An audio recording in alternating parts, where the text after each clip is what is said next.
Mapagpalang araw po mga kaibigan, mga kapatid. Good morning Mindanao, Philippines.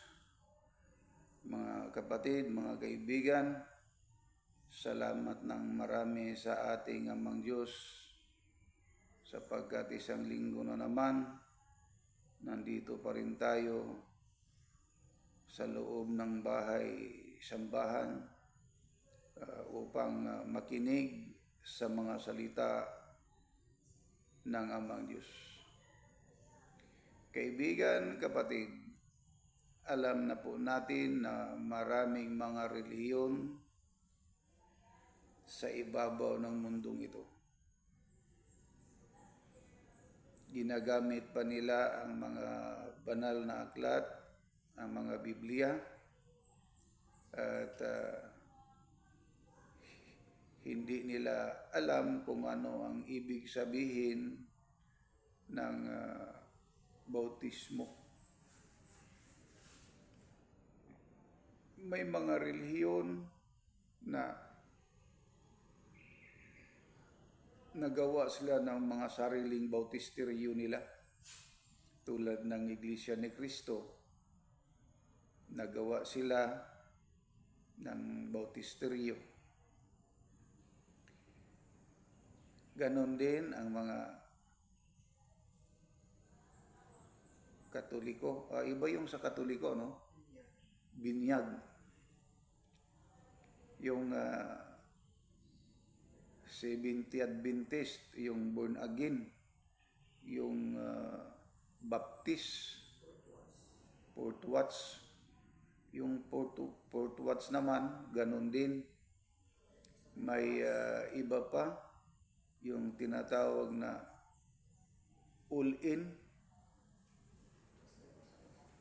Yung all-in na yan, nagbautismo sila, ang sinusuot nila ay kulay itim. T-shirt na kulay itim. Yung itim, ang ibig sabihin nun ay yun ang sinuot ni kamatayan. Kulay itim.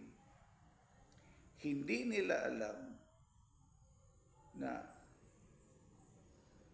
pero nalaman na nila kasi nagbasa sila ng Biblia mula pa nung una sa Old Testament pa, nagbasa sila ng Biblia na ang ating Panginoong Hesukristo ay binabautismuhan ni Juan Bautista. Saan po ba gibautismuhan ni Juan Bautista ang ating Panginoong Hesukristo? Doon sa ilog. Ilog na dumadaloy ang agos ng tubig.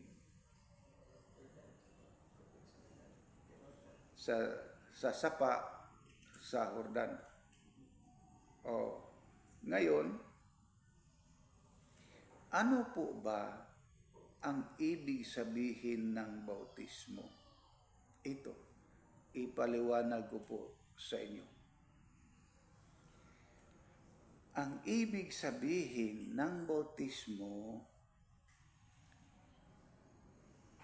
para mahugasan yung mga kasalanan mo, yung mga nung una kasi marami ang taong nagawa ng kasalanan. Bakit ang Panginoong Hesukristo binabautismuhan ni Juan Bautista? Kasi iyon ang utos na kailangan ang tao ay mabautismuhan. Saan po siya babautismuhan? Doon sa ilog na dumadaloy ang agos ng tubig. Para mahugasan yung mga kasalanan mo, kasi ang tao, marami ang kasalanan ng tao.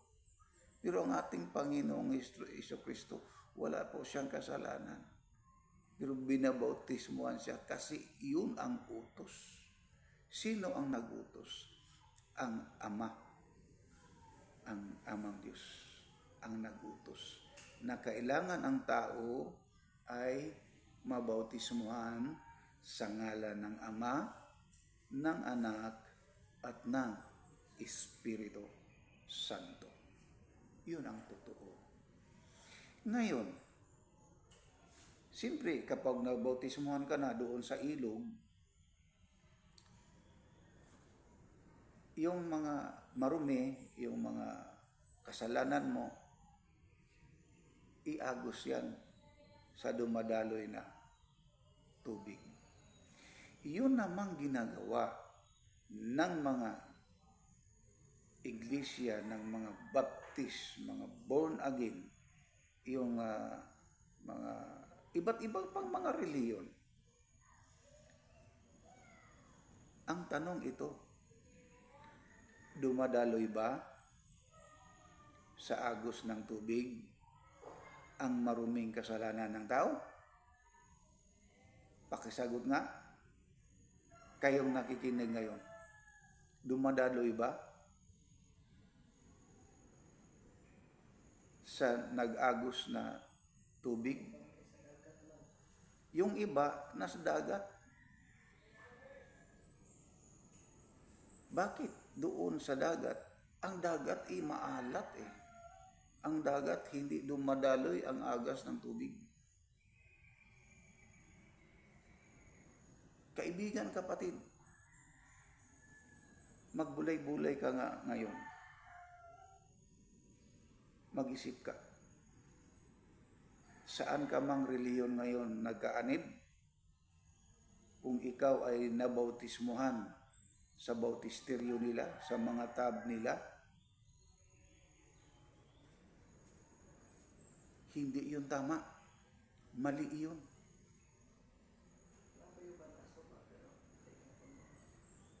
Yung iba naman na mga reliyon, nasa tubig. Pero iba, wala silang karapatan na magbautismo. Kaibigan, kapatid, tandaan mo lagi, ang bautismo, paghugas sa iyong maruruming katawan, kasi nakagawa ang tao ng mga kasalanan. Kailangan doon ka bautismuhan para mabadbaran ka, mawala yung mga karumihan, mga kasalanan mo. Ganon. Dito lang sa Kabadbaran River. Kaibigan, kapatid, Luzon, Visayas at Mindanao at sa iba pang mundo, sa iba't ibang dako ng ating daigdig, walang Kabadbaran River. Dito lang. Ano po ba ang ibig sabihin ng kabadbaran? Para mabadbaran ka sa iyong mga kasalanan.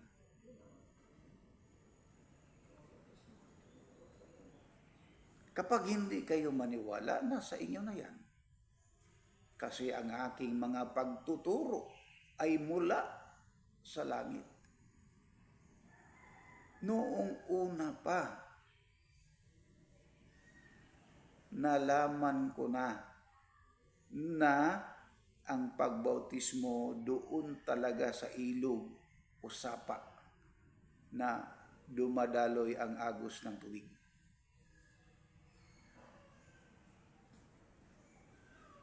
Yun po ang ibig sabihin ng bautismo. Dito naman sa Holy Quadroge, ang aming pagbautismo dito din sa Kabadbaran River. Nandito ang bautismuhanan sa Kabadbaran River. Yung iba naman, nagpabautismo, pero nawala. Sila, ang sabi nila, kami po ay naniniwala. Hanggang bibig lang, wala sa gawa. Kasi sila ngayon ay nawala. Hindi na sumamba dito. Aba, hanggang bibig lang, wala sa gawa. Ang mabuting gawa, ang ibig sabihin, ang taos-puso mong pagdating sa pagsamba. Yun po ang ibig sabihin sa gawa. Noong ipagamit pa ang Biblia, may mababasa din tayo sa gawa. Ang sabi, papaano ka maliligtas kung hanggang salita ka lang at wala kang gawa? Ang sa Bisaya ng gawa, buhat.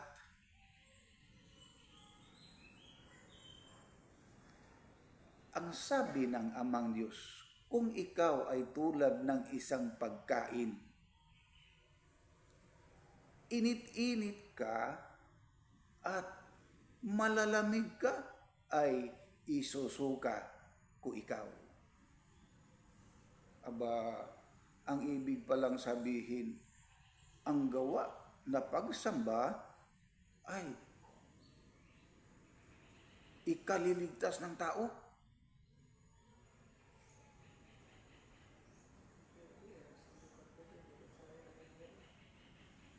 Kung hindi ka membro sa Holy Quadruple Religion Incorporated,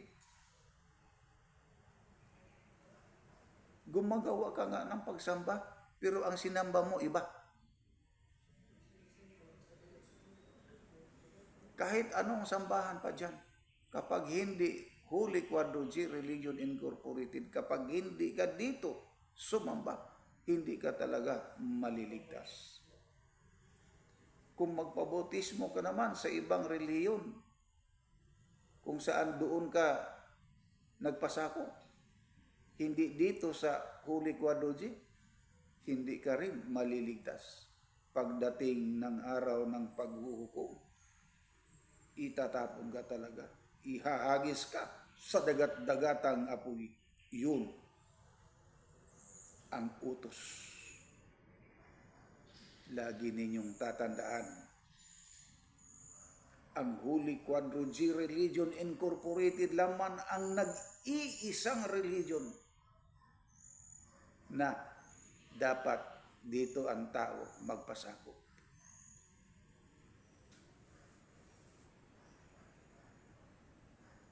May mga taong gumagawa ng iba't ibang sambahan. May mga taong gumagawa ng iba't ibang reliyon para daw sa kanilang kaligtasan. Ang tanong ko, nung sa panahon ni Noah, marami ba ang inuutusan na magawa ng arka para ang tao, ang mga hayop ay maliligtas? Wala po. Iisa lang po.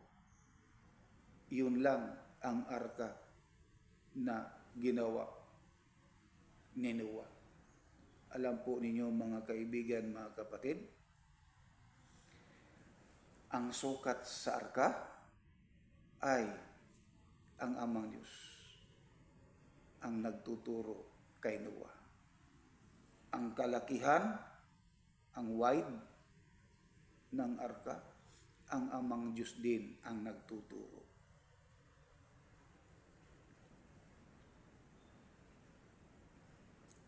Noong nagsabi si Noah na darating talaga ang tubig baha,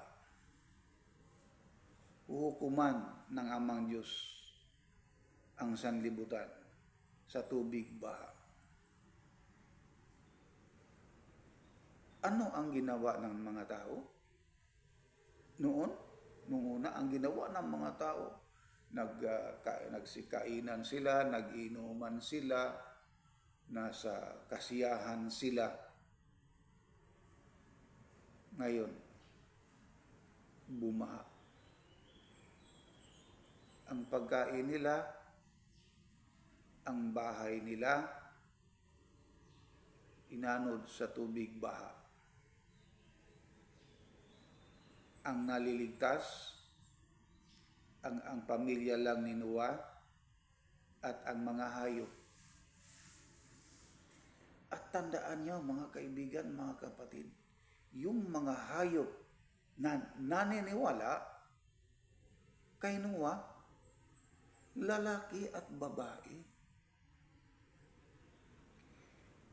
Bakit lalaki at babae? Tulad ng lion, yung leon, lalaki at babae.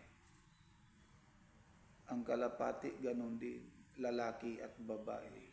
Yung mga kamil, ganun din, lalaki at babae. Kasi, ang sabi ng Amang Diyos, lumaganap kayo sa buong daigdig. Kasi ang panahon na yun, wala nang hayop. Wala nang hayop. Namatay sa tubig ba? Wala na. Wala nang mga kalabaw, wala nang mga baka, wala nang mga tao. Yun ngayon, kahit saan ngayon sa mundong ito, may makikita kang lalaki at mga babae, lumaganap sila at nagpapakarami sila. Ganon din ang utos pagkatapos na sa tubig baha, sa panahon na yaon ay patay na si Noah. Ito namang si Babil ay asawa sa anak na babae, panganay na babae sa anak ni Noah. Itong si Babil. Ang utos sa kanila, ganon din. Wala na kasing tao. Namatay na lahat. Ganon din ang utos. Sumanay kayo at lumaganap kayo sa mundo. Kasi wala ng tao eh. Ano ang nangyari? Ang sabi ni Babil, magtayo tayo ng turi. Baka dumating naman ang tubig baha. Maliligtas tayo. Napakataas na sa kanyang ginawa na turi. Nandoon na sa ibabaw ng alapaap. At marami na kasi sila noon eh. At ang sabi ng Amang Diyos, bakit ninyo sinuway ang aking utos na lumaganap kayo sa buong mundo at magpakarami kayo? Alam mo ano ang ginawa ng tao? Ano ang ginawa ni Babil? Kung saang alapaap galing ang tinig ng Amang Diyos, kumuha siya ng gapasan, yung pana. Pinana niya yung alapaap na doon nagmula ang tingog na kanyang narinig, ang tinig na kanyang narinig. Anong ibig sabihin? Suwail kasi itong si Babil. Sinuway niya noong. Kasi kung ano talaga ang balak, ang plano ng Amang Diyos, kailangan tuparin ng tao. Isang ihip lang ng hangin. Doon nag-umpisa ang iba't ibang wika. Ito po ay totoo. Totoong-totoo po ito. Doon nag-umpisa ang lahat ng iba't ibang wika. May English, may Tagalog. Doon. Siyempre, hindi na kasi sila nagkaiintindihan kung saan nagkaiintindihan sa ang mga tao doon na lumaganap na sila sa iba't ibang bansa. Ito po ay totoo na nangyari mula pa nung una. Ngayon, ano ang mga pangyayari? Bakit po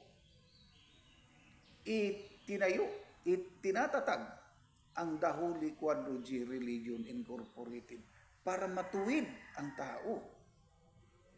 Kasi ang tao, sobrang nang ginagawang kasalanan. Iba't iba ng mga reliyon, di ba?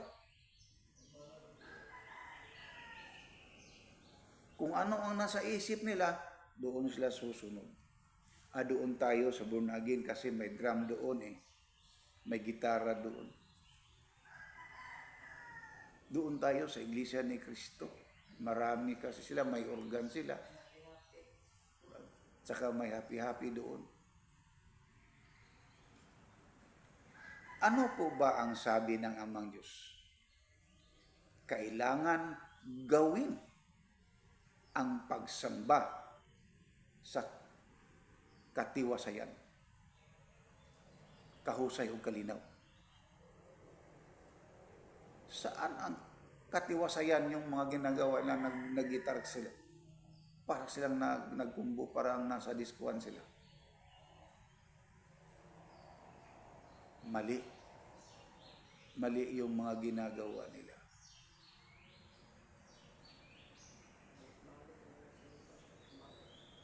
Dito, sa Holy Quadro G Religion Incorporated, ipabalik-balik sa ating Amang Diyos na ito ang totoo. Ano ang katotohanan? Ang Holy Quadro G Religion Incorporated ay nag-iisang religion sa buong daigdig. Ito ang katotohanan. At isa lamang ang Amang Diyos na nasa langit. Espiritu ang kanyang kalagayan tulad ng hangin. At ito ang katotohanan na ang Panginoong Hesukristo ay tao.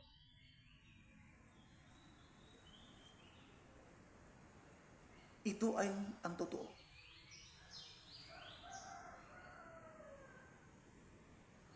Ito ang ipabalik-balik ang katotohanan na mayroon tayong iisang sambahan, iisang religion, mayroon tayong iisang Amang Diyos na nasa langit, at mayroon tayong iisang tagapagligtas na ang pangalan ay Hesukristo.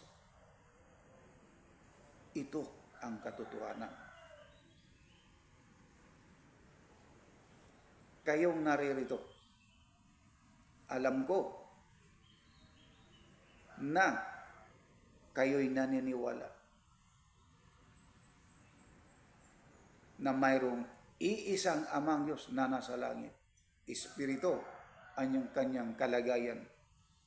At may iisa tayong tagapagligtas, ang Panginoong Hesukristo. Bakit kailangan, lalo na ngayon sa mundo ng social media?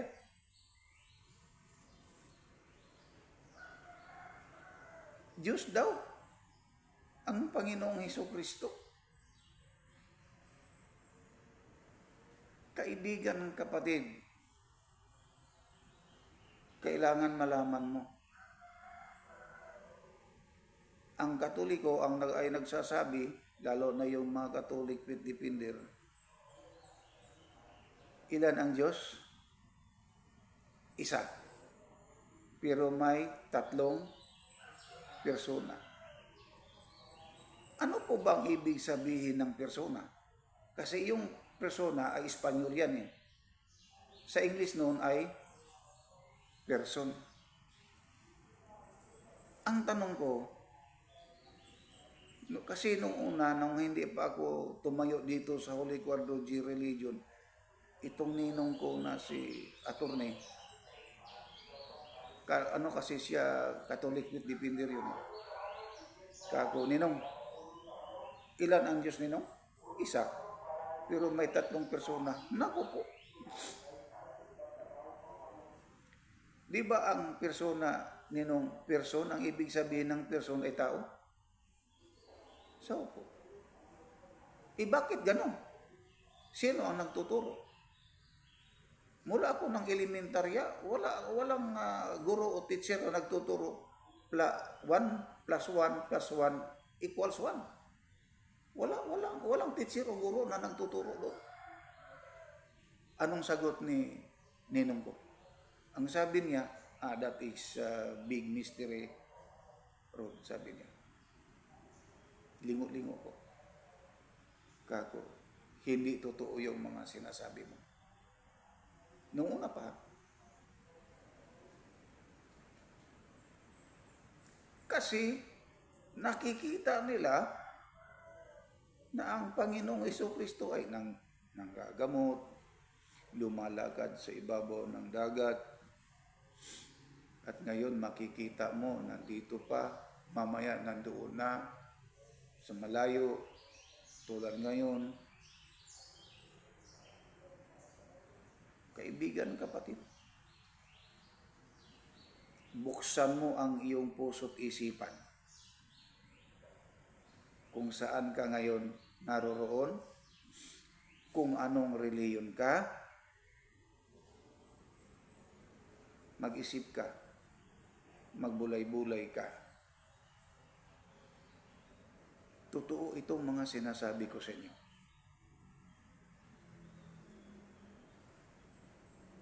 Lagi nating tatandaan, isa lamang ang ating tagapagligtas, ang Panginoong Jesucristo.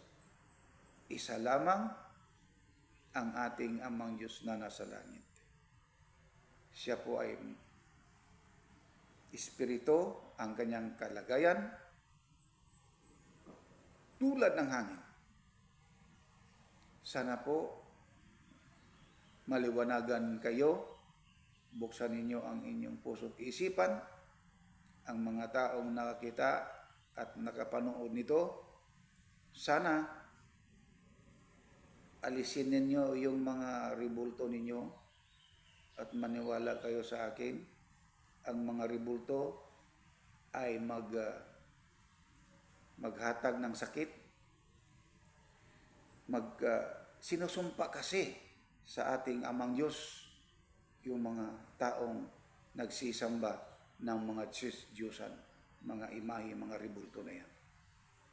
Sana po maniwala kayo. Hanggang dito na lang po tayo. Tayo po ay manalangin sa ating Amang Diyos.